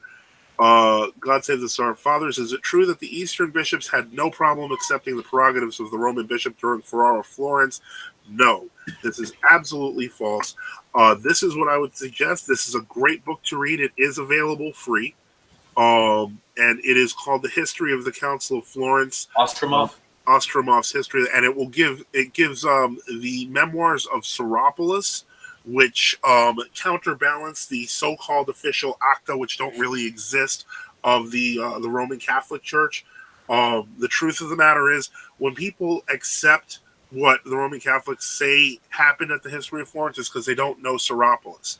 So again, I would suggest the History of the Council of Florence. Yeah, and they made up some. What was his name? Who was that one Greek, Bessarion, or one of the Bessarion of Nicaea. They made up all these accusations against Saint Mark of Ephesus. They supposedly said Saint Mark of Ephesus said at one time that he would reject all the fathers if they didn't agree with him. He never said that. Yeah. What they were trying to say is the Roman Catholics at the council have this strategy where they would present hundreds of patristic quotations in Latin and Greek sources. And what happened is the St. Mark and Metropolitan Anthony of Heraclea and a few other people had to spend all this time answering meticulously first all the Greek sources and saying most of these are interpolations or they're not true or you're misunderstanding it. Then they had to deal with ironic. We're still doing that now. Exactly. Then they had to deal with Latin interpolations, which they didn't know Latin that well, so St. Mark says, well, I don't even really trust you to be giving me correct interpolations. Secondly, St. Mark was hampered at the council. The emperor did not allow him to speak what he wanted to say all the time. Yeah, and in fact, there were all these weird debate forum rules, in which if you don't have the amount, if you're like St. Mark of Ephesus and they only give you an hour at most, and you have to spend that, parse that hour out over a day, and then your opponents get all the time they want, you're going to be in a bad situation. Now, also, Father, we should also mention that Rome used methods to try to win the Greeks over, whether it be with Bessarion, where they began promising him a cardinal's hat, to the fact that at certain points during the council, the Greeks didn't even have money to eat, and they had to actually, ask, because the popes had promised that they would pay a certain amount so that they would eat, and so they would be able to debate freely. And at certain points, that money disappeared. So effectively, pressure was put on them to eventually accept it.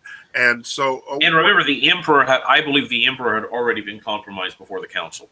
Yeah, I think he was going to look for a union no matter what. And that, in fact, I think Ostromov's book maybe talks about this, how there was a legation from the Georgian church arrived, and they only stayed like 4 weeks or something like that, because they basically saw what was going on. And they're done with it. Yeah, so again, that book, the link is right there, completely free. You don't need to, you can download it.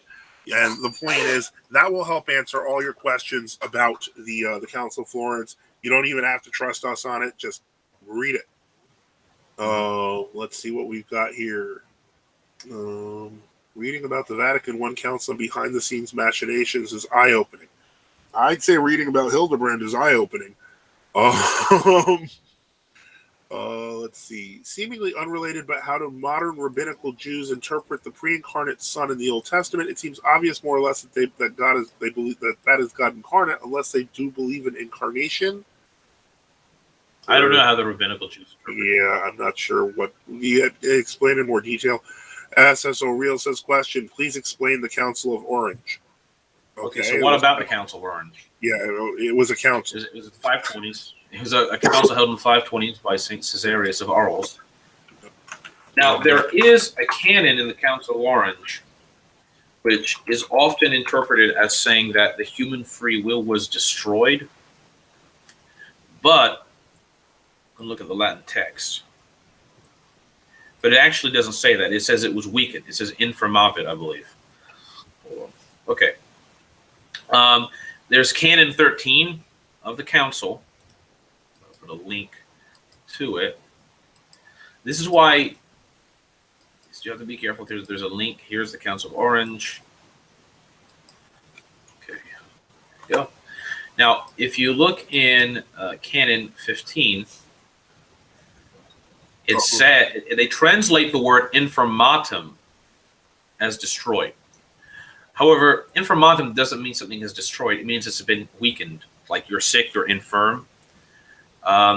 Even reparare, as they use in that canon, can be translated to have been repaired, renewed, or refreshed. Which canon are we looking at? Canon Capitula 13. Capitula 13. What page is that?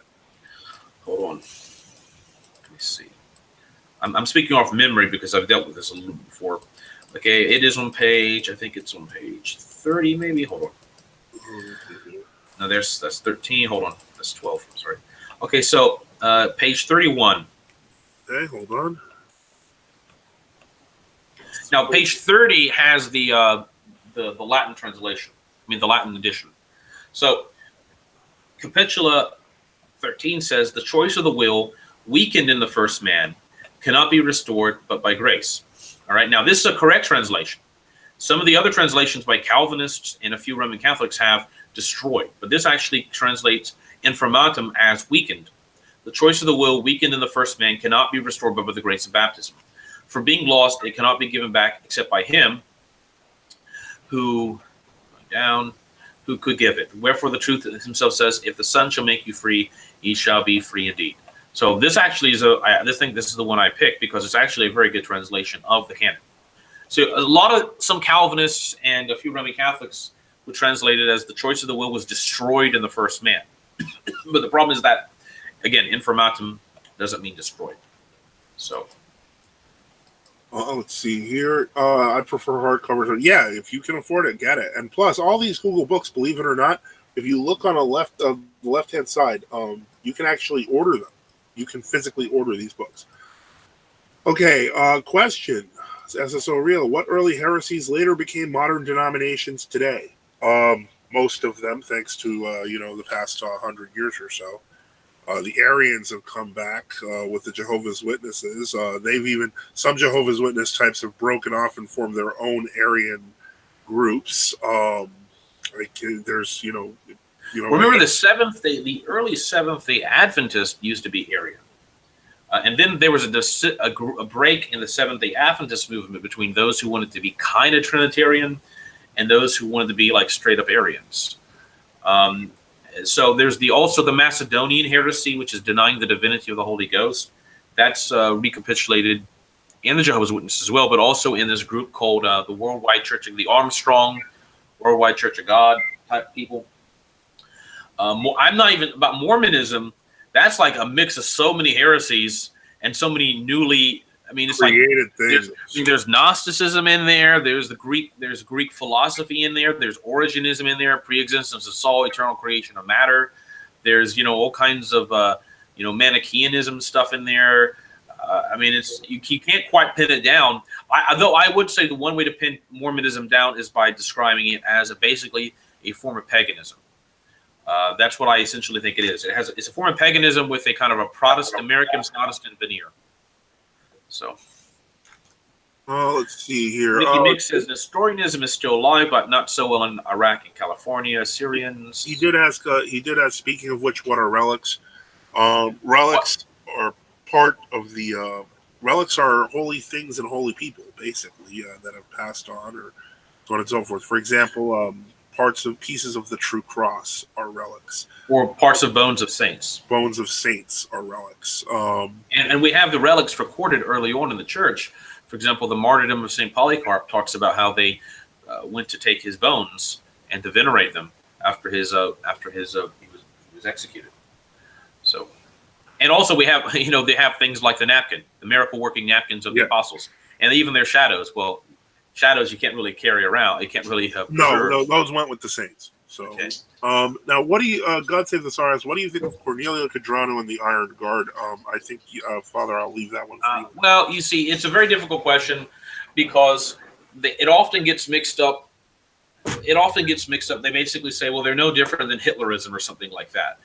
The problem was that, as I recall, the Legion or the Iron Guard had like 3 different factions in it. There was one that basically wanted it to be all about the Orthodox Church and Orthodox Christianity in a revival of the nation based upon Orthodoxy. And that was the primary and essential goal, and everything was to be geared toward that. And that actually, believe it or not, people like St. Glicheri, the leader of the Romanian True Orthodox in the 30s, was actually on friendly terms with him because he felt if these people are genuinely going to do that, this can have a positive result. It can overthrow basically the modernist patriarch of Romania at the time, whose name escapes me at the moment, Miron Cristeu. There was another segment which was kind of more analogous to the Italian fascists. And they didn't deny orthodoxy, and I think they would have thought of themselves as Orthodox, but they weren't really oriented to it being fundamentally and essentially in everything being about an Orthodox movement in terms of reforming society. And then there was like a group in the middle.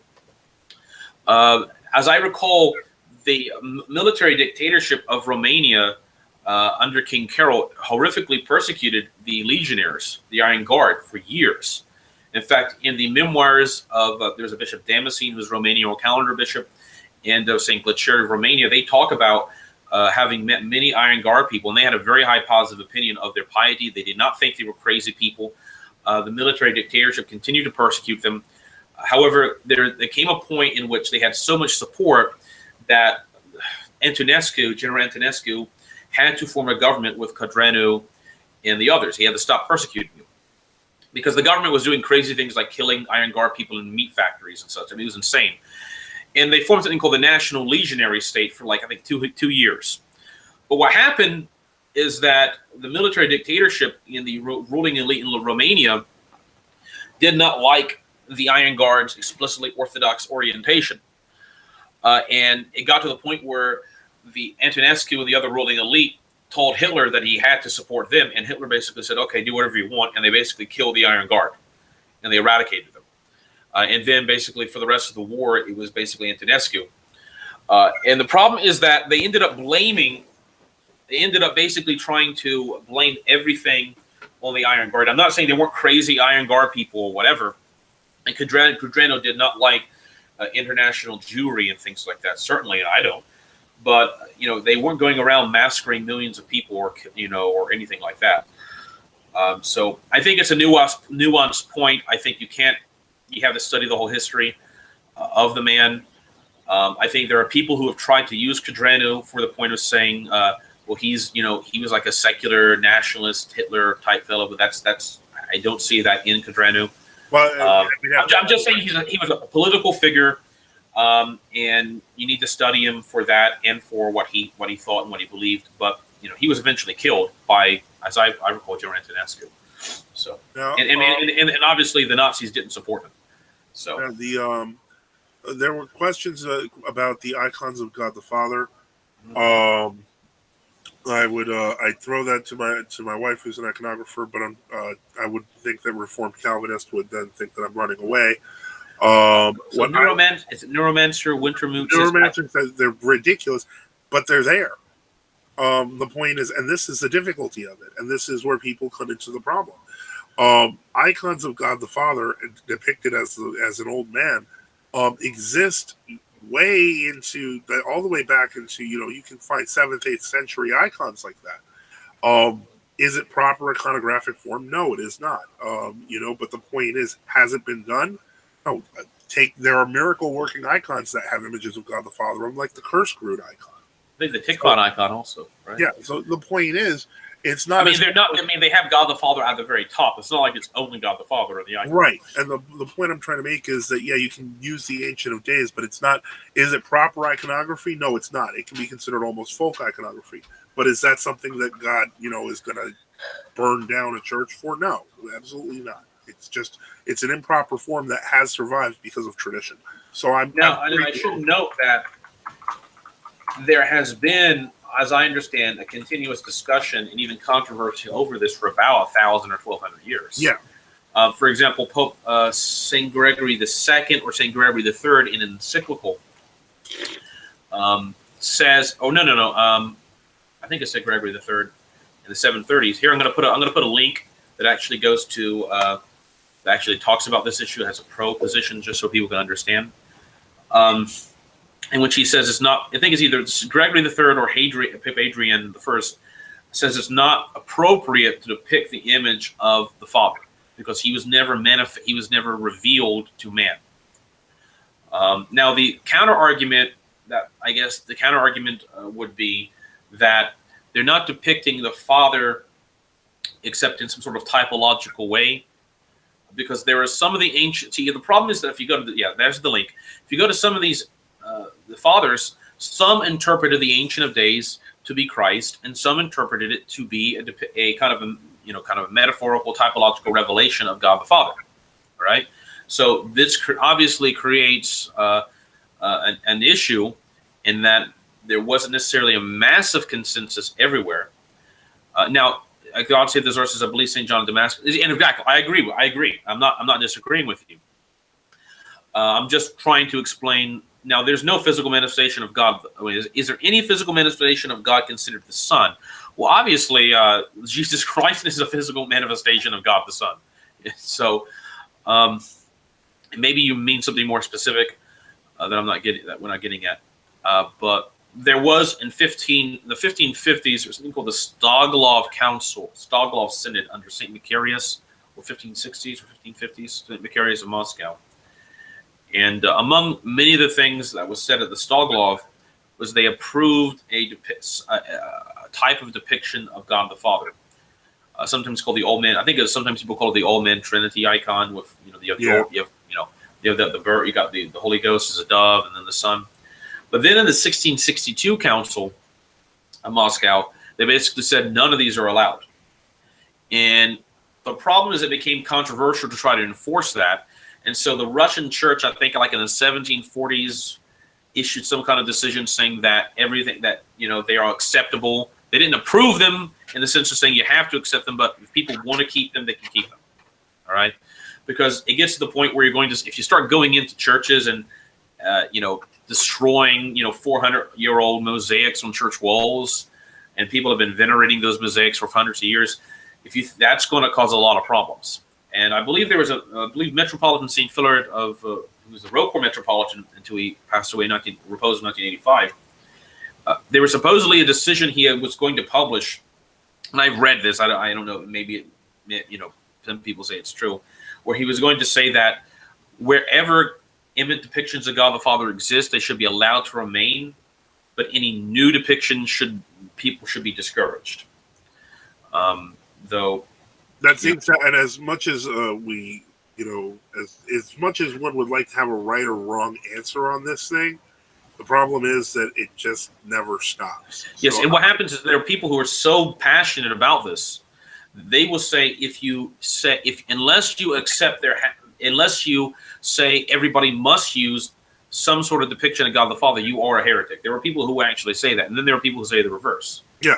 But the problem, the position is that the church has never declared or excommunicated or deposed, as far as I can tell, in the past several hundred years, people over this issue, at least in mass. So I think the question is, we would say it's an open question. Now, God Save the Czar says they recently removed the massive icon of God the Father and Holy Trinity in Jordanville. Oh, they finally did that, huh? I remember that was the big icon they had there.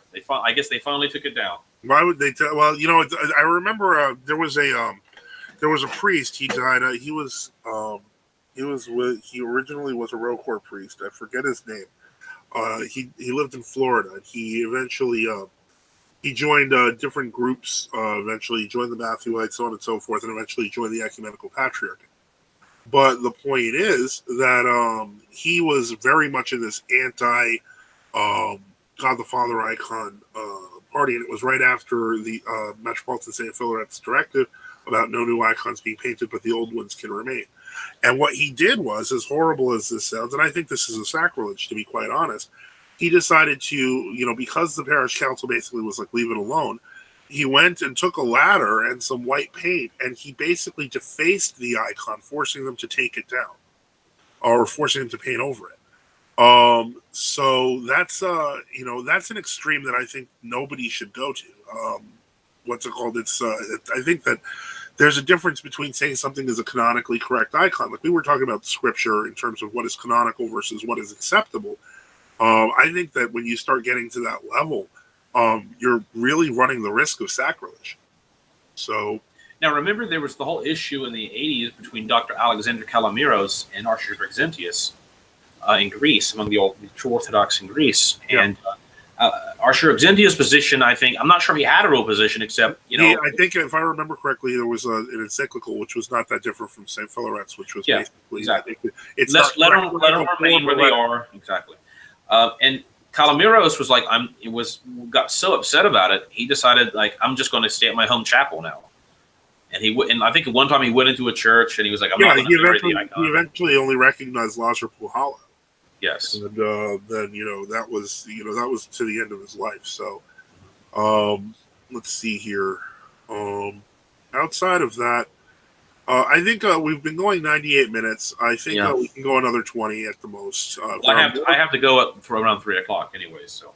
Okay, so yeah, it'll all work. It'll all time out perfectly because it's 2:40 now. So, if there are any other questions or any other comments, feel free. Mickey Mick says, I ask because the Father's manifestation at times seems to be taken as God the Father is the essence of the Godhead, and thus you make the Son and the Spirit to be somehow subservient to, I guess, to the Father. I'm not sure if people who have the God the Father images are thinking of those terms. I think you may be saying that that's like an implication of it, because the ones I remember seeing, like in Greek churches and some Russians, it's like basically so-called New Testament Trinity icon, which is the same one you have painted on the, I think for example, in Vatopedi, there's this old 16th century one. There's like, the old man, and then there's the son sitting beside him, and then there's like the dove above them and such. So, maybe that, I don't think anybody painting them, making them was intending to do that.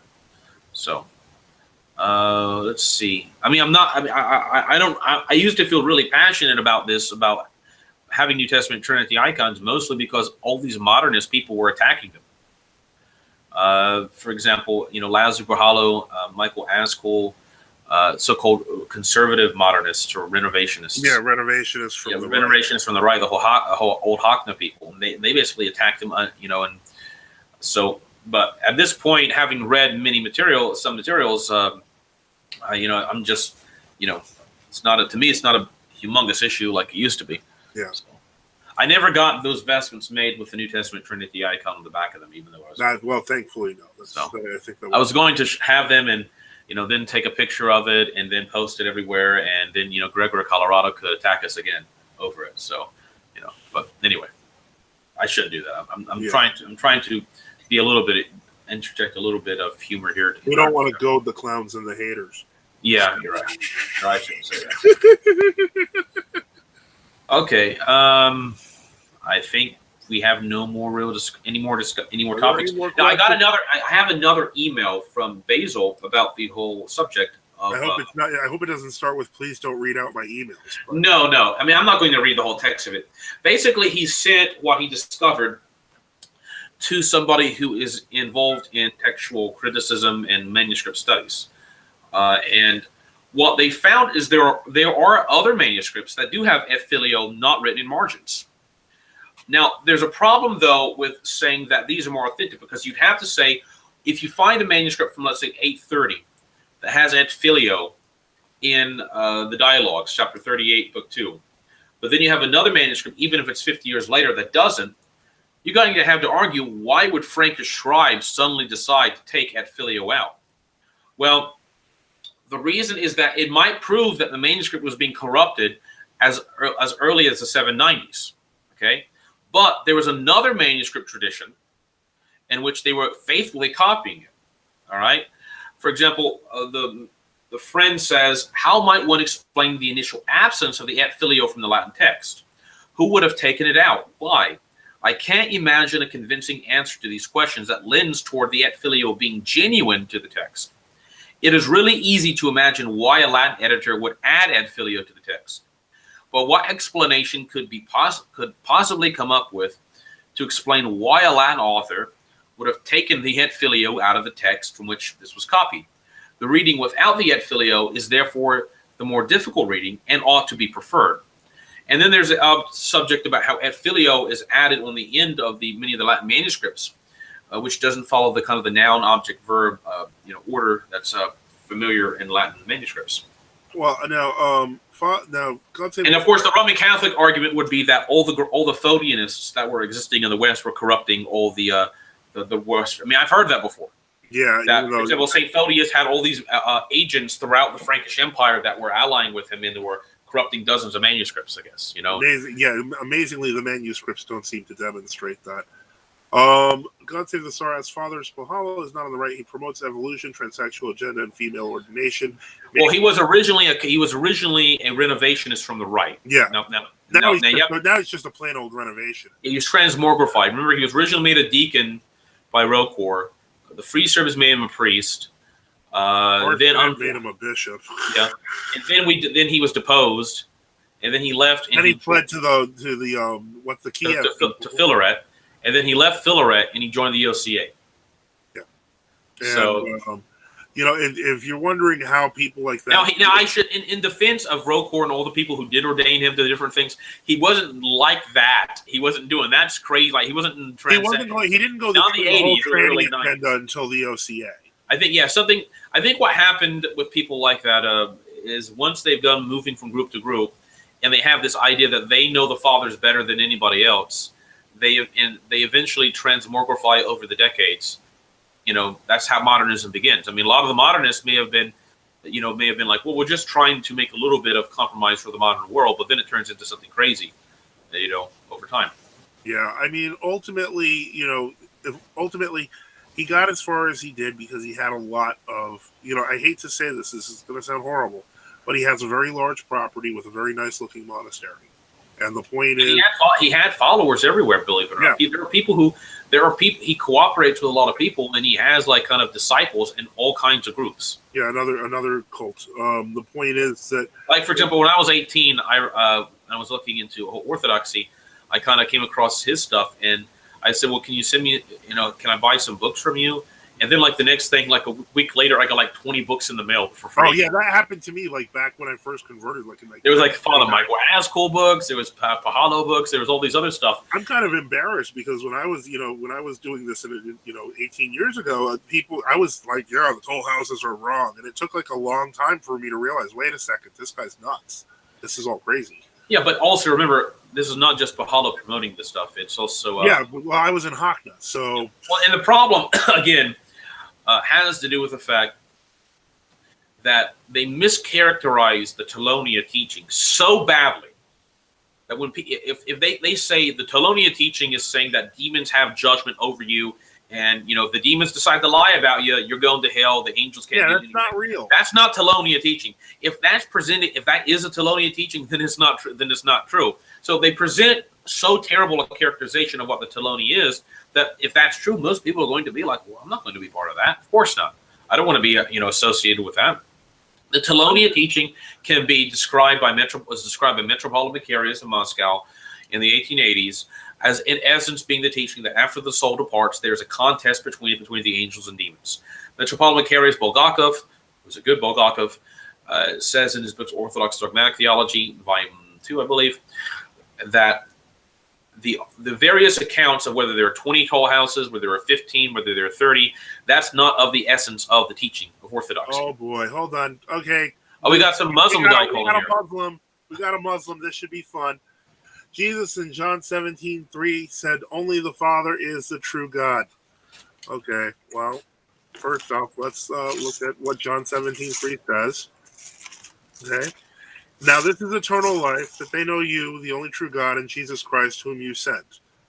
Okay. Now you interpret, therefore, Muhammad fellow, you interpret that. No, you got to answer everyone. And we're going to, because the point is, when you read the word sent, you assume that Jesus is a man, correct? That would be the assumption that we're making, that Jesus is a human prophet. If you are assuming that, the question of sent obviously would indicate that you would be interpreting John 17:3 as, this is God sending a regular prophet. Unfortunately, that's not how Christians in the early centuries interpreted it. And so they didn't. They interpreted it as the Son proceeding from the Son being begotten of the Father, coming from the Father. Christ himself taught that. And that's why you can't just use John 17:3. Try John 1:1. Who is the Word? If you don't answer these questions, you're not giving an honest answer from the Scriptures. What I will say, if I'm going to add something to that, is that the early Christians are the most important witnesses of how to interpret the Scriptures. Yet, according, if I remember correctly, to the Quran, supposedly these early Christians were sworn away from what was supposedly the true doctrine by money. So all the martyrs and all the people who died at the hands of the Roman Empire were supposedly just people who just swore off the whole thing by money. It makes no sense. Nobody who's that mercenary is going to die for their beliefs. So you're wrong. Not only are you wrong, your beliefs are inconsonant. They are not logically, they don't work together with the Scripture. Now remember what also in John 8, Jesus said, verily, verily, I say unto you, before Abraham was, I am. And then the gospel says, then they, the Jews, took up stones to cast at him. But Jesus hid himself and went out of the temple. Now, why do they pick up stones to cast at him? Because he said, before Abraham was, I am. Now, let's look at the other context previously. Beginning of verse 28 of John 8, it says, Then answered the Jews and said unto him, Say we not well that thou art a Samaritan and hast a devil? Jesus answered, I have not a devil, but I honor my Father, and ye do dishonor me. And I seek not mine own glory. There is one that seeketh and judgeth. Verily, verily, I say unto you, if a man keep my saying, he shall never taste death. Then said the Jews unto him, Now we know that thou hast a devil.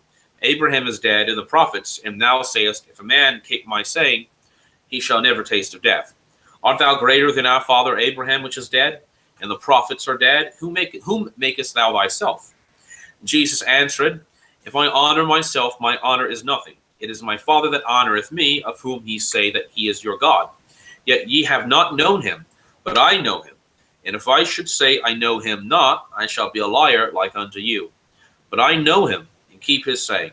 Your father Abraham rejoiced to see my day, and he saw it and was glad. Then said the Jews unto him, Thou art not yet 50 years old, and hast thou seen Abraham? Jesus said unto them, Verily, verily, I say unto you, before Abraham was, I am. Then took up they stones to cast at him. But Jesus hid himself and went out of the temple, going through the midst of them, and so passed by.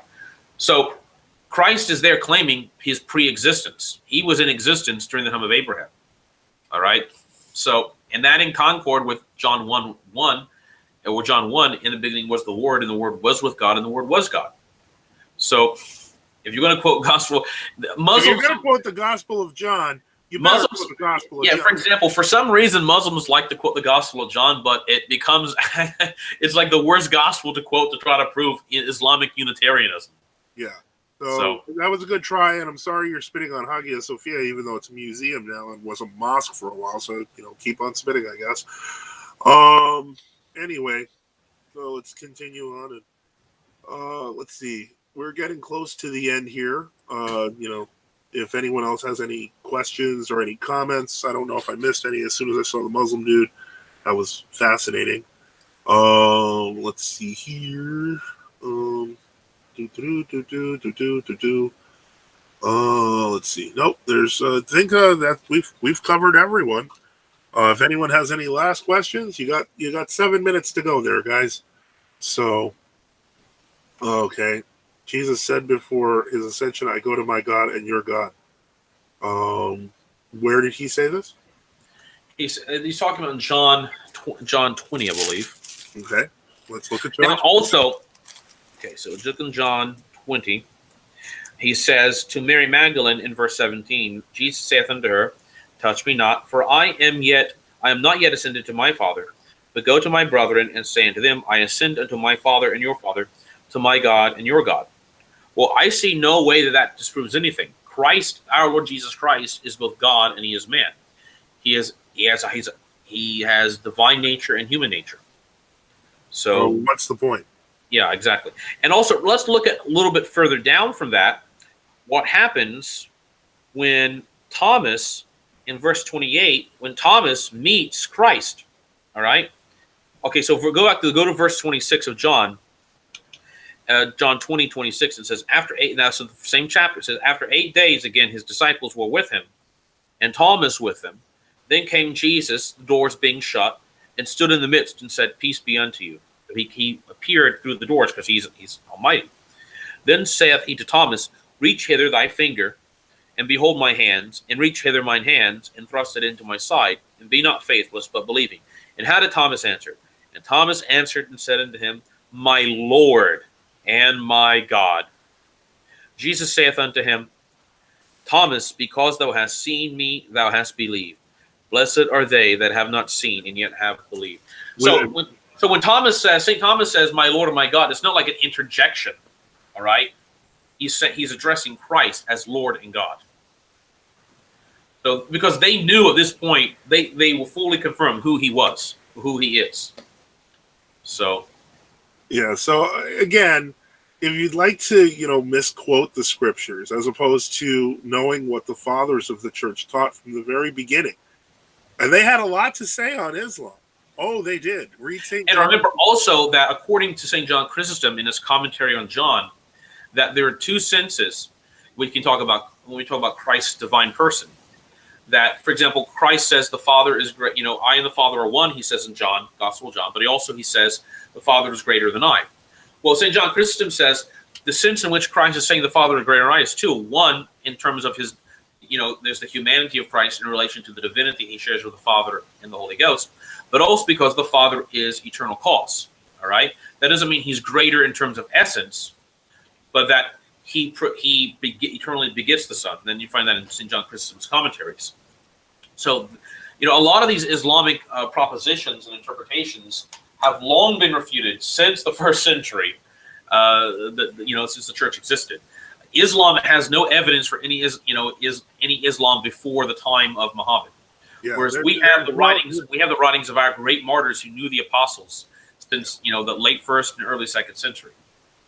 So, the whole teaching of Islam is based upon a reversion to Judaic and pagan practices. It is not. You keep saying that. Does God have a God? We say the creed, God of God, light of light, very God of very God. Yeah, that's in our creed. So But it doesn't. But what we're saying is that the Father and the Son have a relation of eternal cause. Right. The Father alone is cause, as St. John of Damascus teaches. Yes. So remember, St. Thomas says in that same chapter, he calls Christ my Lord and my God. Why does St. Thomas call Christ my Lord and my God, Muhammad?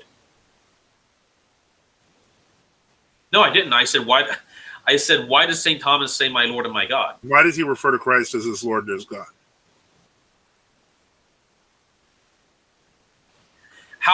Is God immortal? How can Christ be God when he died? Well, he died in his manhood.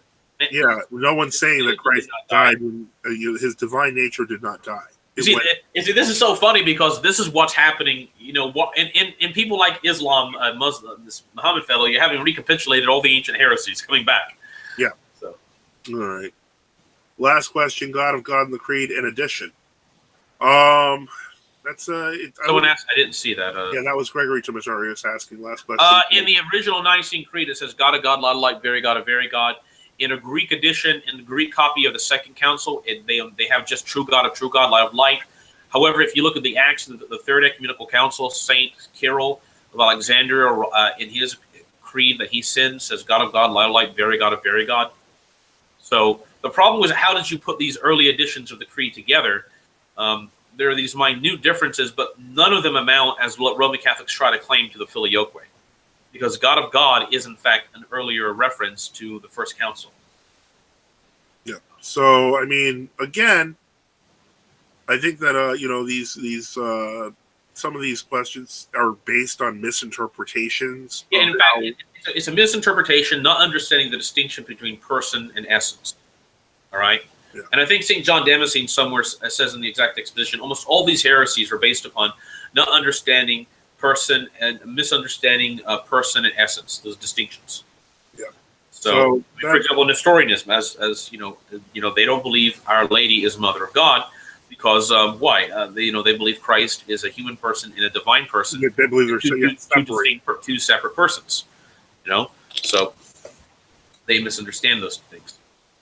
All right. Well, in any case, we're hitting that 3 o'clock. I gotta go. Okay. All right. So you're gonna end the show now. This was a great discussion. Everyone who came in and had questions, and we will continue to answer questions. This just happened because it was a snow day, so here we are. Again, thank you very much, everyone listening, everyone commenting, and until next time. Father benedicite. Benedicite.